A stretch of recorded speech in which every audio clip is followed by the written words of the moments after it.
Cannabis is changing fast, so you don't have time to waste. MJ BizCon gives you the tools and connections you need to survive and thrive in 2023 and beyond.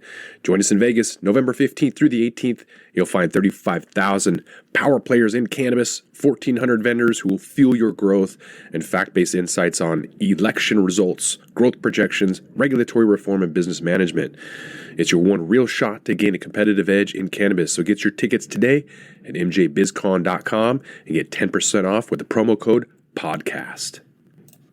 The North American legal cannabis market is expected to reach $32 billion by 2028. Unfortunately, recent cannabis stock market volatility has made it difficult for many investors to find opportunities to participate.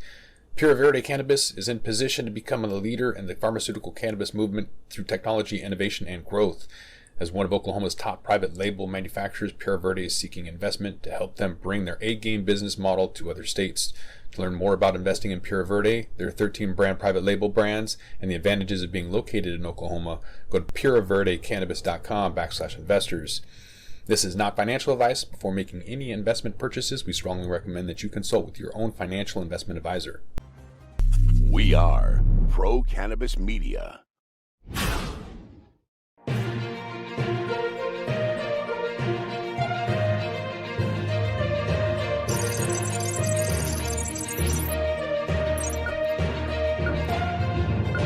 Hi, everyone. I'm Elena Pinto, and welcome to Weed Talk News. The current cannabis landscape is tough for small independent companies, and many advocates want to see multi-state operators or MSOs held accountable to create a level playing field. But a recent analysis from the Green Market Report shows it's time for some MSOs to pay up. The financial findings report that 10 publicly traded companies, from Cresco Labs to Trulieve, Acreage Holdings, and more, owe more than $500 million to the IRS in tax debts. Curaleaf and Verano alone hold the bulk of the debt at a whopping $268 million. We spoke with cannabis tax attorney Nick Richards about why this could actually prove to be a positive turning point for the industry as a whole. The numbers are public information, so that's definitely true. You know, I think there was definitely a difference of opinion around a undisclosed attorney that felt like this was going to be the end of a few of these companies, and myself, who has experience protecting people for years with tax debt. So I don't have the same view that this is, the doom is right around the corner here. It may be that they won't eventually be able to hold these funds like they're doing, right? They'll have to pay something, but I am confident that, with a good tax attorney, they can keep them alive for quite a while. Something has to happen that's positive for this industry for it to survive. And is it safe banking, Nick?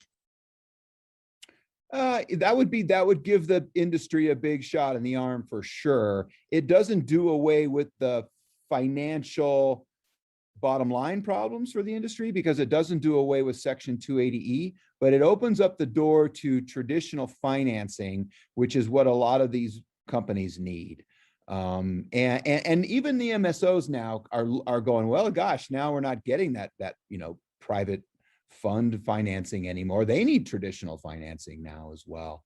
And I think, I'll say this, I was on the phone earlier with a new bank startup that is going to give bank accounts to the entire industry and do financing and all that kind of stuff. So there are some players that are looking to capitalize on that need and do it in a way that is not as predatory as we've seen in the past, or as I've heard has occurred in the past. Last year, Amazon publicly announced the company would stop testing employees for cannabis and would even put lobbying efforts toward federal reform. But it's apparently not giving the same support to business owners who want to sell on the platform. Seattle Times reporter Lauren Rosenblatt recently wrote a story in which she discovered Amazon has been quietly removing cannabis-related products from its site, namely in the form of grinders. Arnold Marcus of Golden State Grinders says he's been selling his products labeled as spice grinders on the retail site for the past 9 years. So you can imagine his shock when last year the company removed his posts flagging the products as a violation of company policy, prohibiting the sale of drugs and drug paraphernalia. Marcus spent months fighting the decision, but was unsuccessful. Even though you can search cannabis grinders on Amazon right now and still find products. So it's unclear what this gray area in online retail could mean for ancillary businesses in the future. And with that, let's check in with Deborah Borchardt for more from the Green Market Report this week. I'm Deborah Borchardt, and this is the Weed Talk News Business Update from the Green Market Report. This week, cannabis giant Canopy Growth said it was getting out of the retail store business. The company is selling off its Tokyo Smoke and Tweed stores. Canopy said that it is now focused on becoming profitable, and that meant it would pivot to becoming just a consumer packaged goods company. The Northern Lights SPAC was completed this week. Safe Harbor Financial is finally trading on the NASDAQ, even though the company got just a little less money than they had planned. However, investors are making sure Safe Harbor has enough money in the pipeline to keep it secure for the next several months. Ascend Wellness announced that its CEO, Abner Curtin, would step down after news surfaced of a domestic dispute. The company said it would have 2 interim co-CEOs as it begins a search for a permanent replacement. And finally, London-based British American Tobacco acquired a minority stake in the German marijuana company, Sanity Group, and they led the company to what they claim is the largest capital raise in European cannabis history. The BAC Group led a $37.6 million Series B capital raise for Sanity Group, and they will use that money for expansion and looking further down the road when Germany is fully legalized. And this has been the Weed Talk News Business Update. I'm Deborah Borchardt with the Green Market Report. In what could be a key move for the Keystone State, more than 2,500 Pennsylvanians with minor nonviolent cannabis convictions have applied for a pardon. All thanks to a new program launched by Governor Tom Wolf and Lieutenant Governor John Fetterman. Regulators in New York State are getting closer to beginning recreational sales. The window to submit applications for the state's first retailer licenses has closed, and 903 businesses have completed and submitted their forms, all run by people who have been harmed by the drug war. The Office of Cannabis Management says it will be selecting 150 of those applicants to open the state's first adult use shops before expanding the application pool to other businesses. And while that's all good news for New York, the state's Legislative Commission on Rural Resources has asked the OCM for clarification on legalization going forward. The commission is requesting information about licensing opportunities and what it calls conflicting timelines and regulations, as well as clarification around potential supply problems and the enforcement of gray market vendors. Another state looking for clarification on regulations is the Garden State. Workplace guidelines released by New Jersey's cannabis agency have people dazed and confused. Jill Goldsberry has the details. Hello, Jill here from We Talk News, New Jersey, and here's what's going on in the state. As cannabis business grows in the community, so do the jobs. Now that it looks like dispensaries have a committed staff, the New Jersey Cannabis Regulatory Commission has issued guidance for workplaces as a first step towards formulating and approving standards for workplace impairment recognition. The new workplace guidelines released by the state agency overseeing cannabis has employees literally dazed and confused over what they can and cannot do to discipline a worker who might be high on the job.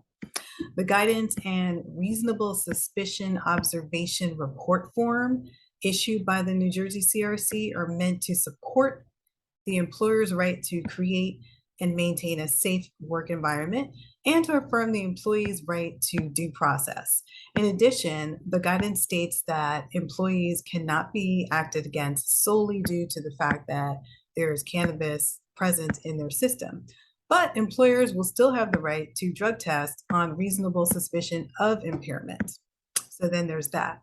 Diana Hunu, chair of the Cannabis Regulatory Commission, says that the guideline is likely to capture what many employers are already doing and have been doing since before legalization. In more workplace news, cannabis startups looking for office space now have the option of co-working in a legitimate space that they can consume, network, and meet like-minded colleagues. Work and Roll, which is a co-working space in Manhattan in the Flatiron District, is now open and available, offering a quiet space to work, consume, attend events, and network with other cannabis entrepreneurs. If you're in Brooklyn, you may want to check out the new co-working Mondays at Cloud House, which is located in a different space that you will get emailed to once you sign up. And that's located in Brooklyn. Co-working Mondays is hosted by Black Girl Smoke. And lastly, we want to take a moment to congratulate some cannabis entrepreneurs that have made some real strides over the last year. We want to congratulate Vlad and the Happy Monkey crew on their 5-year anniversary, celebrating this weekend. If you're in New York and you want to celebrate with them, head on over to happymonkey.com. We hear there's still a few tickets left. That's been the news for Weed Talk News New Jersey. I'm Jill Goldsberry. A policy in plant production and business coming to the Pacific Northwest. Many states where cannabis is legal require vertical integration, which means a company has to own and operate every aspect of their production from seed to sale. Washington state has banned that practice since cannabis became recreationally legal. That is, until now. Josh Kincaid has the details from Washington State. I'm Josh Kincaid from the Talking Hedge with the Washington State Cannabis Report for Weed Talk News. Washington looks at lifting previous vertical integration bans. Unlike most states, Washington prohibits vertical integration, and as a result, the products and branding are more developed here than most other areas due to fierce competition. Vertical integration occurs when a company is involved in more than one stage of production, like growing, manufacturing, and retailing. The positive implications of vertical integration revolve around improving efficiencies, increasing profitability, controlling the product pipeline, and ultimately reducing costs for consumers. However, not without its drawbacks. Disadvantages of a fully integrated business include reduction in corporate flexibility, increased costs and oversight required to run and expand a business, and possible loss of focus. Some feel it's an economically progressive rule that promotes competition and prevents monopolization of the cannabis industry, making prices far more fair to consumers, while the goals of prohibiting vertical integration are to discourage predatory business practices as well as decrease the potential for public harm or overconsumption as a function of preventing onerous legal and business obstacles. So when will Washington State become vertically integrated? You're going to have to come back to Weed Talk News to find out. With that, we're going to have to roll up this Washington State Cannabis Report. I'm Josh Kincaid from the Talking Hedge reporting for Weed Talk News. Don't forget to like, share, and subscribe, or don't, and I'm out. Don't get comfortable just yet. Those aren't the only policies changing, but big changes in the Golden State are actually looking hopeful. California is expanding access to medical cannabis delivery thanks to a recently passed bill by Congress. Tom Hunters has the details in this week's California report. This is Tom Hunters of StuffStonersLike.com with the weekly Weed Talk News live from NorCal. Here are the top stories from the Golden State. If you are a medical cannabis patient in California, you now have your own patient's rights law. Thanks to the Senate passing Bill 1166, no town or city can deny the delivery of your medicine or to your caregiver, even if they opted out of the sale of cannabis in their jurisdiction.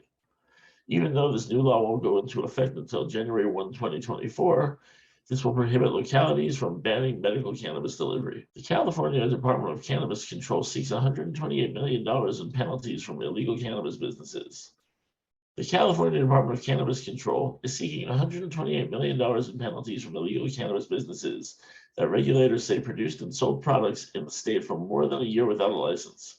Regulators argue that undisputed evidence was revealed, which occurred for roughly a year and a half. The parent company has acquired the remaining 15% equity of its Calma WeHo LLC dispensary following receipt of all necessary regulatory approvals. The 3,250 square foot dispensary is one of 11 stores in the West Hollywood area that is licensed for storefront retail and recently debuted its Monogram store within a store concept, providing consumers a curated experience of the Monogram brand and its line of products. And that's the news. Meanwhile, back here at home, all seems to be quiet on Capitol Hill as far as federal reform is concerned. But there is good news if you're looking at a career in the Air Force or Space Force. Vote Pro Podcast has that story and more from Washington, D.C. Hi, I'm Phil Adams from Vote Pro Podcast, and this is the Weed Talk News DC report. A federal agency is looking to score about 4.5 tons of weed. The National Institute on Drug Abuse put out a 172-page request for proposal last week, seeking contractors able to cultivate and test about 4 million grams of cannabis over a 5-year period. Primary purpose, according to the RFP, is to supply cannabis for government research. For more than 50 years, the NIDA relied on a single source of marijuana for its research, a farm at the University of Mississippi.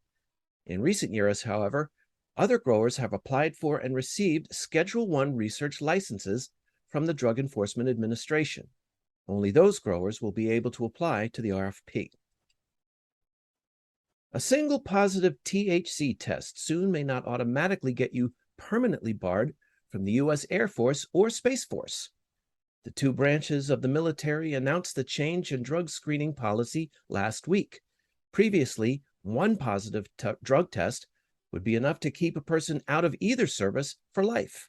Under the new regs, candidates who meet certain standards, if they do test positive initially, will be allowed to retake the test after 90 days.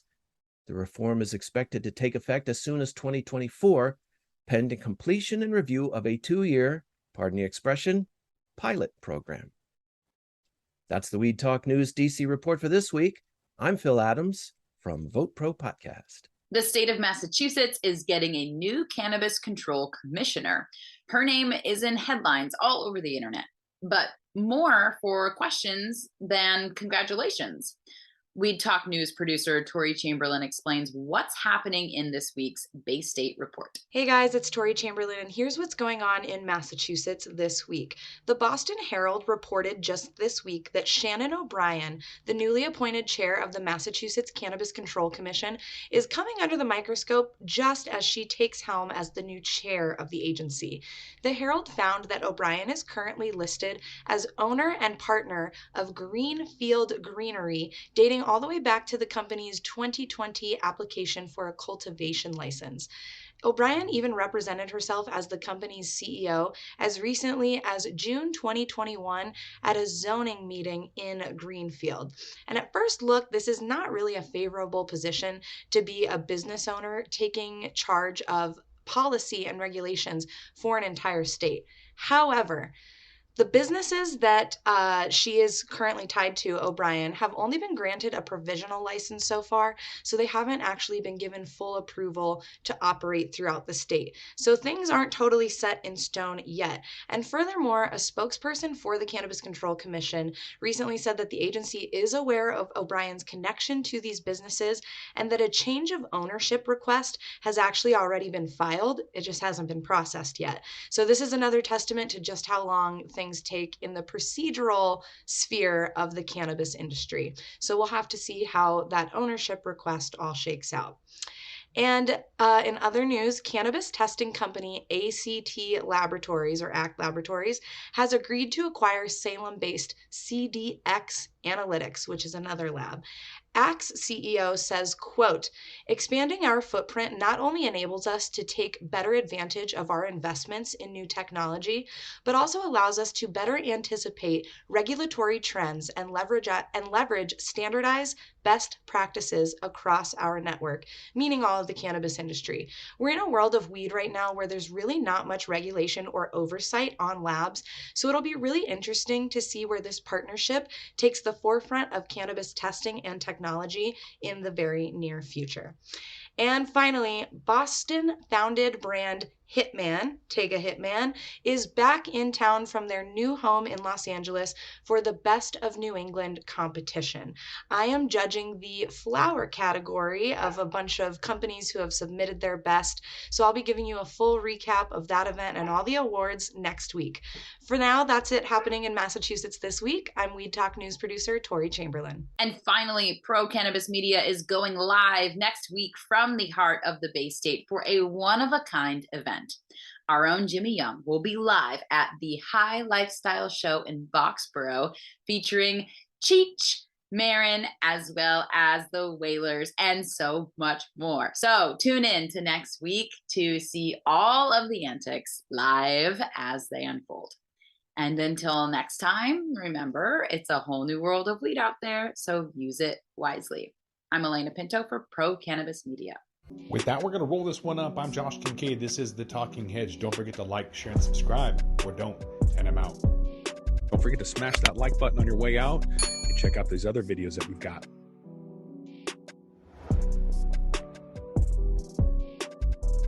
Thanks for listening to today's show. To check out more great cannabis podcasts, go to podconnects.com. Here's a preview of one of our other shows. Infused, a cannabis talk show, is a one-of-a-kind look inside the cannabis industry. Meet the amazing people who make cannabis businesses bloom as they join host Nick with Francesca and Mike for creative cannabis conversations. Get an honest look at the business of cannabis, including trends, best and worst practices, products, education, and advocacy. Whether you're canna curious or running a cannabis, Infused has canna conversations that count. Infused is available on YouTube and is now streaming as part of the PodConnects network.